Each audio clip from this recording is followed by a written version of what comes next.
Assalamualaikum warahmatullahi wabarakatuh.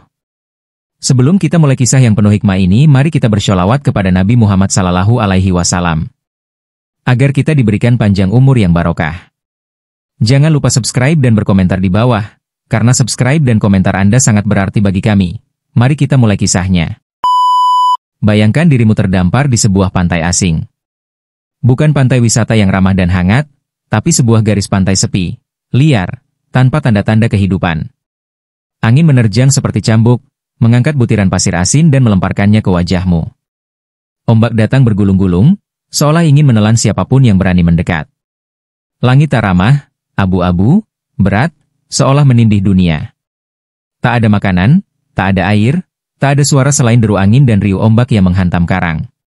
Di sanalah ia berdiri, seorang pemuda, pakaian lusuh, kaki telanjang, dan tubuh ringkih digerus kelaparan. Tak ada siapapun di sekitarnya, kecuali rasa takut dan keyakinan yang ia genggam erat di dalam dada. Seakan seluruh dunia meninggalkannya. Tapi ia tidak sendiri, karena ia masih punya doa. Dialah Raden Kasim, seorang anak muda dengan garis nasab mulia. Putra dari Sunan Ampel, saudara seayah dari Sunan Bonang. Ia adalah darah dari para wali besar, tapi saat itu, tak ada yang tahu siapa dia. Di mata orang-orang, ia hanyalah pemuda asing yang terdampar entah dari mana. Tak membawa tanda, tak menyebut nama besar ayahnya. Ia datang sebagai orang biasa. Lapar. Lelah. Kesepian. Tapi justru dari kesendirian itulah dimulai kisahnya. Ia melangkah di tanah Paciran, Lamongan, tanah yang asing baginya, tapi yang kelak akan menjadi tempat ia menanam cahaya. Bukan dengan kekuasaan. Bukan dengan pedang, tapi dengan hati yang jernih, dan ketulusan tanpa pamrih. Lapar mendera, haus membakar tenggorokan. Tapi Raden Kasim tidak meratap. Ia justru bersimpuh di tanah kering itu, menengadah ke langit yang mendung. Bibirnya bergetar, mengucap doa dalam diam. Sungguh aneh, di tengah tanah yang asin dan tandus, ia tidak meminta emas, tidak meminta pengikut. Ia hanya meminta satu hal, air. Lalu terjadi sesuatu yang tak pernah disangka. Tanah di hadapannya merekah, dan dari dalamnya, memancar air jernih. Bening. Tawar. Sejuk. Air kehidupan yang menyembur dari tanah yang seharusnya mati. Ia tidak membawa mukjizat dari langit, tapi dari tanah. Mukjizat yang lahir dari keikhlasan, dari doa yang tak bersuara. Warga desa melihatnya.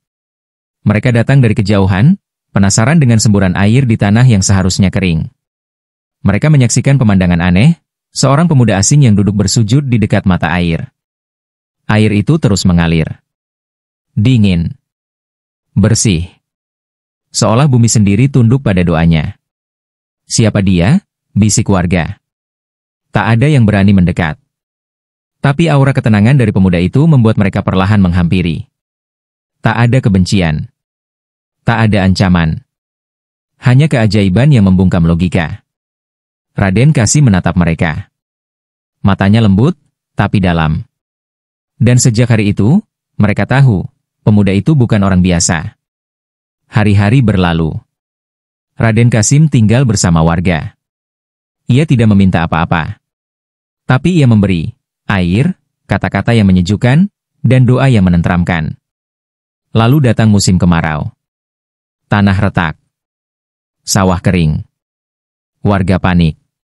Sumber air pun mulai mengering. Tapi pemuda itu tetap tenang. Di tengah panas yang membakar, ia mengambil tongkat kayu biasa. Ia menancapkannya ke tanah, lalu menunduk. Bibirnya kembali berzikir. Lalu, bumi bergetar halus. Tanah merekah, dan air kembali menyembur. Lebih deras dari sebelumnya. Warga menangis. Mereka tahu, ini bukan sihir. Ini bukan tipu daya. Ini adalah berkah dari langit yang turun melalui seorang hamba yang tawadu. Hari itu, mereka berhenti memanggilnya Raden Kasim. Mereka mulai menyebutnya Sunan Derajat. Kehidupan di Paciran semakin berubah. Warga desa yang dulunya tenggelam dalam kecemasan kini mulai menemukan harapan. Sunan Derajat, sebutan baru untuk Raden Kasim, bukan hanya seorang penyelamat. Ia menjadi sumber cahaya di tengah kegelapan. Dengan kesabaran dan ketulusan, ia terus menanamkan kebaikan. Tak hanya soal air dan pangan, tetapi juga tentang bagaimana hidup dengan saling berbagi. Warga mulai belajar bahwa Islam bukanlah agama yang datang dengan ancaman dan kekuatan, tetapi dengan kebaikan dan kesabaran yang menyentuh hati. Semua berubah dengan lembut, tanpa teriakan atau paksaan. Dan begitu kemarau datang lagi, mereka tahu satu hal pasti, jika Sunan Derajat ada di tengah mereka, maka mereka tak perlu takut akan kekeringan. Allah selalu punya jalan, meskipun jalan itu tak selalu terlihat. Namun, ujian tak berhenti datang. Kali ini, bukan kemarau yang menghantui, tetapi seekor lembu liar yang mengamuk. Lembu itu lepas dari kandangnya dan mulai merusak sawah-sawah yang baru saja mereka tanami. Lari ke sana kemari, menabrak apa saja yang menghalanginya.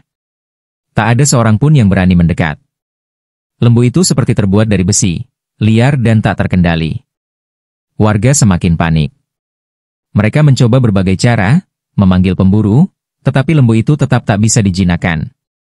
Namun, Sunan Derajat hanya diam.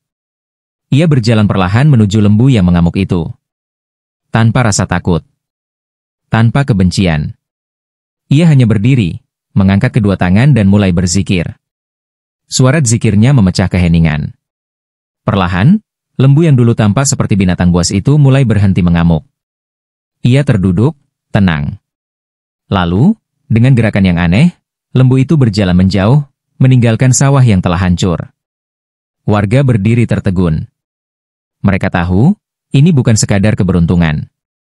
Ini adalah tanda bahwa hati yang bersih dan dekat dengan Allah dapat menundukkan bahkan yang paling liar sekalipun. Keajaiban-keajaiban itu bukan hanya soal alam. Sunan Derajat tahu, kekuatan terbesar yang dimiliki umat manusia adalah kekuatan hati dan akal. Dalam hatinya, beliau melihat bahwa tak hanya alam yang perlu dibawa dekat dengan Allah, tetapi juga budaya. Di saat banyak ulama yang menolak kebudayaan lokal, Sunan Derajat malah melihat potensi untuk menyebarkan dakwah melalui budaya. Gamelan, yang dulu digunakan untuk memuja roh-roh lama, ia ubah. Liriknya diganti dengan pujian kepada Allah. Nada-nada yang lembut itu bukan lagi alat untuk menghormati dewa-dewa, tetapi untuk mengagungkan Sang Pencipta. Suara gamelan yang mengalun menggetarkan bukan hanya telinga, tapi hati setiap pendengarnya. Warga yang datang karena ingin mendengarkan musik, pulang membawa cahaya. Mereka merasa jiwa mereka tercerahkan oleh alunan nada yang dipenuhi dengan zikir dan doa. Gamelan itu, yang dulu hanya dikenal sebagai alat musik duniawi, kini dijuluki gamelan langit, karena telah mengangkat mereka lebih dekat kepada Allah. Di balik semua itu, Sunan Derajat tidak pernah mencari pengakuan atau pujian. Ia tidak mendirikan masjid megah atau membangun monumen untuk dirinya sendiri. Ia hanya ingin satu hal, umat manusia hidup dengan kebaikan dan saling peduli. Dan ia mengajarkan itu bukan dengan kata-kata kosong, tetapi dengan tindakan. Hari-hari berlalu, dan Paciran menjadi pusat ajaran yang penuh berkah. Di tengah sawah dan ladang, di pasar dan rumah-rumah, Islam hidup dengan cara yang lembut. Warga belajar bagaimana berbagi, bagaimana hidup dengan saling menutupi aib, dan bagaimana menjadi peneduh bagi sesama. Itulah ajaran yang diwariskan Sunan Derajat, ajarkan kepada dunia bahwa kehidupan yang paling mulia adalah yang penuh dengan kasih sayang, kedamaian, dan kemurahan hati. Dan dalam diamnya, ia mengajarkan lebih banyak daripada ribuan khutbah. Namun, ketika fitnah datang, ketika ada yang mencoba mengkritik cara dakwahnya yang lembut, Sunan Derajat tidak terganggu. Bahkan, ia tidak pernah membela diri. Ia tahu, kadang kebenaran tidak perlu diteriakan. Ia cukup bersikap sabar dan membiarkan Allah yang membela. Dulu, banyak yang mempertanyakan cara dakwahnya yang seolah tidak tegas, yang tidak menunjukkan kekuatan politik atau kekuasaan. Tetapi, Sunan Derajat dengan bijak menunjukkan bahwa kelembutan itu jauh lebih tajam dari pedang. Senyum dan doa yang tulus dapat meruntuhkan tembok kebencian dan kebodohan. Islam bukan hanya soal pengetahuan atau kekuatan, tapi soal kedamaian yang membawa perubahan nyata dalam hidup seseorang. Dan dengan cara itulah, Sunan Derajat menanggapi segala cacian dan fitnah, dengan senyuman yang penuh makna, bahwa sesungguhnya Islam adalah rahmat untuk seluruh alam. Menjelang akhir hayatnya, Sunan Derajat tetap tidak berubah. Ia tidak mendirikan kerajaan atau menciptakan lembaga besar. Sebagai seorang wali, ia tahu bahwa warisan terbesar yang bisa ia tinggalkan bukanlah gedung megah atau harta yang melimpah, tetapi ajaran-ajaran yang menyentuh hati. Tidak ada permintaan besar di akhir hidupnya. Ia hanya memohon kepada Allah agar umat yang ia ajarkan bisa terus hidup dalam kebaikan. Di dunia yang penuh dengan peperangan, kebencian, dan keserakahan, Sunan Derajat mengajarkan jalan yang penuh kasih, lembut, dan tanpa paksaan. Jika kalian ingin meninggalkan sesuatu yang lebih baik di dunia ini, katanya, biarkanlah kebaikan itu mengalir melalui setiap langkah kalian. Dan dengan itu, ia menyelami kehidupannya yang penuh dengan kesederhanaan, hanya ingin menjadi titian bagi orang lain untuk mencapai kebahagiaan sejati. Meskipun tubuhnya mulai rapuh dan waktu terus berlalu, Sunan Derajat tidak pernah berhenti memberi. Di setiap desa yang ia kunjungi, ia menanamkan 4 pilar hidup yang kelak akan menjadi pegangan umat yang mengikutinya. Berikan tongkat pada yang buta, ajarnya. Bukan hanya dalam arti fisik, tetapi juga dalam arti spiritual. Tuntun mereka yang belum tahu jalan yang benar. Berikan pemahaman pada mereka yang keliru. Berikan makan pada yang lapar, ajarnya lagi. Bukan hanya sekadar memberi makanan, tetapi memberi apa yang mereka butuhkan, hati yang penuh kasih, telinga yang mendengar, dan tangan yang siap membantu. Berikan pakaian pada yang telanjang, kata beliau. Menutupi aib sesama dengan kebaikan.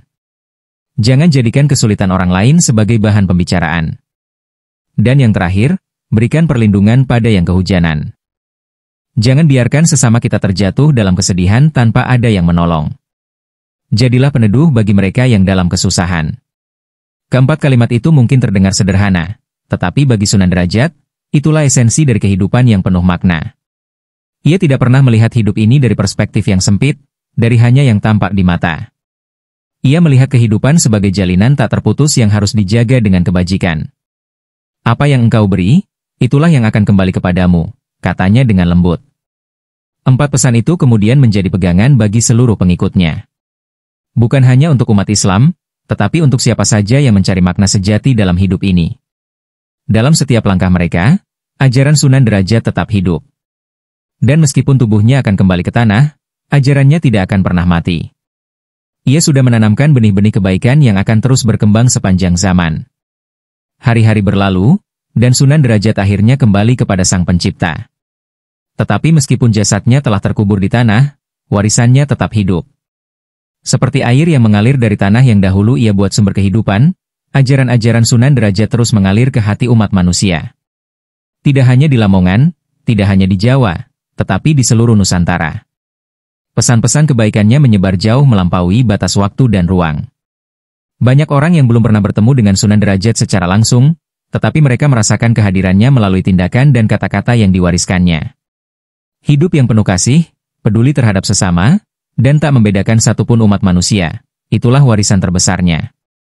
Dan begitu waktu terus berjalan, semakin banyak orang yang datang untuk mengenang Sunan Derajat.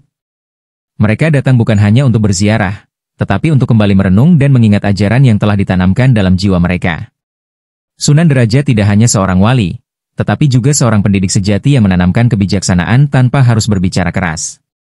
Lewat ketenangannya, ia mengajarkan bahwa setiap tindakan kebaikan akan membuahkan hasil. Warisan Sunan Derajat bukan hanya tentang apa yang ia lakukan di dunia, tetapi tentang bagaimana apa yang ia ajarkan dapat terus hidup dalam hati orang-orang yang mengikuti jejaknya. Ia mengajarkan umat untuk hidup dengan hati yang penuh kasih, bukan dengan penghakiman. Dan walaupun tubuhnya telah tiada, ajarannya tetap mengalir, terus mengalir, seperti air yang tidak pernah kering.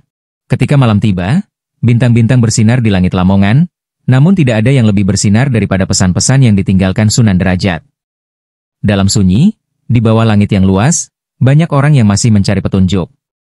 Mereka datang ke tempat yang sunyi, mencari jawaban di antara doa-doa yang ditinggalkan, dan di antara ajaran yang diwariskan. Di sana, di tengah-tengah kebisingan dunia, orang-orang yang tersesat menemukan kedamaian. Bukan karena kemewahan, tetapi karena hati yang bersih dan penuh dengan kasih sayang. Mereka mulai melihat hidup dengan cara yang berbeda, lebih tenang, lebih penuh harapan. Tangan-tangan yang dulunya digunakan untuk mencari keuntungan pribadi kini mulai terbuka untuk memberi. Mata yang dulunya terfokus pada dunia materi kini mulai terbuka untuk melihat keindahan spiritual dalam kehidupan sehari-hari. Warisan Sunan Derajat telah menjelma menjadi sebuah kekuatan yang mengalir melalui aliran darah umat. Ajarnya bukan hanya tentang bagaimana bersedekah, tetapi juga tentang bagaimana memahami kedalaman makna hidup itu sendiri. Ketika hidup menjadi lebih keras dan tantangan semakin berat, ajaran Sunan Derajat selalu kembali terngiang di telinga mereka. Berikan makan pada yang lapar, berikan pakaian pada yang telanjang, berikan perlindungan pada yang kehujanan. Tindakan sederhana seperti itu, ternyata dapat memberikan pengaruh yang besar. Warga yang dulu terpecah kini bersatu, tidak lagi dibatasi oleh perbedaan status, agama, atau latar belakang. Mereka belajar bahwa kemanusiaan adalah bahasa yang universal, dan dalam bahasa itu, tidak ada tempat untuk kebencian atau perpecahan. Tidak jarang kita mendengar bahwa warisan seorang wali adalah tentang kedalaman spiritualitasnya. Tetapi bagi Sunan Derajat, warisan sejati adalah tentang bagaimana hidupnya menyentuh kehidupan orang lain. Dengan setiap air yang mengalir dari tanah yang terbelah, dengan setiap lembu yang ia jinakkan, ia menunjukkan kepada dunia bahwa Allah tidak hanya hadir di masjid-masjid besar atau dalam doa-doa panjang. Allah hadir dalam tindakan sehari-hari, dalam cara kita bersikap kepada sesama, dalam bagaimana kita membangun hidup yang penuh kasih. Sunan Derajat tidak mengajarkan umat untuk menunggu mukjizat dari langit, tetapi untuk menciptakan mukjizat itu sendiri melalui kebaikan hati dan tindakan nyata. Berkat ajaran Sunan Derajat, budaya yang dulu dipandang sebelah mata oleh sebagian orang kini dipandang sebagai sebuah kekuatan yang dapat membawa umat manusia lebih dekat dengan Tuhan. Gamelan yang awalnya digunakan untuk tujuan yang jauh dari kebaikan, kini menjadi sarana untuk mendekatkan diri kepada Allah. Begitu pula dengan berbagai adat yang ada di masyarakat. Sunan Derajat mengajarkan bahwa budaya bukanlah musuh, tetapi sebuah jembatan yang dapat menghubungkan umat kepada Tuhan. Budaya yang dirawat dan dimanfaatkan dengan bijaksana dapat menjadi ladang pahala, jika digunakan untuk tujuan yang benar. Dan itulah yang ia tanamkan dalam jiwa umat yang ia ajarkan. Kini, meski jasad Sunan Derajat telah terbaring dalam tanah, namanya tetap hidup dalam setiap langkah umat yang meyakini kebaikan dan kedamaian. Warisan yang ditinggalkannya tidak akan pernah pudar, bahkan semakin diterima di hati banyak orang. Sebab, sesungguhnya warisan yang diberikan seorang wali bukanlah sekadar ritual atau amalan-amalan yang ditiru, tetapi sebuah cara hidup yang memberi dampak nyata bagi kehidupan bersama. Sunan Derajat mengajarkan bahwa wali yang sejati adalah mereka yang hidupnya memberi manfaat bagi sesama, tanpa pamrih, tanpa mengharap pujian. Dan seperti air yang mengalir dari tanah yang tandus, kebaikan yang ia tanam terus mengalir, membawa kehidupan dan kedamaian bagi umat manusia. Warisannya tetap hidup, terus mengalir, hingga akhirnya mencapai setiap hati yang siap menerimanya. Narasi ini semakin memperdalam kesan tentang kehidupan dan warisan Sunan Derajat, dan menekankan bahwa ajaran-ajaran beliau adalah tentang tindakan nyata dan kebaikan yang terus mengalir dalam masyarakat.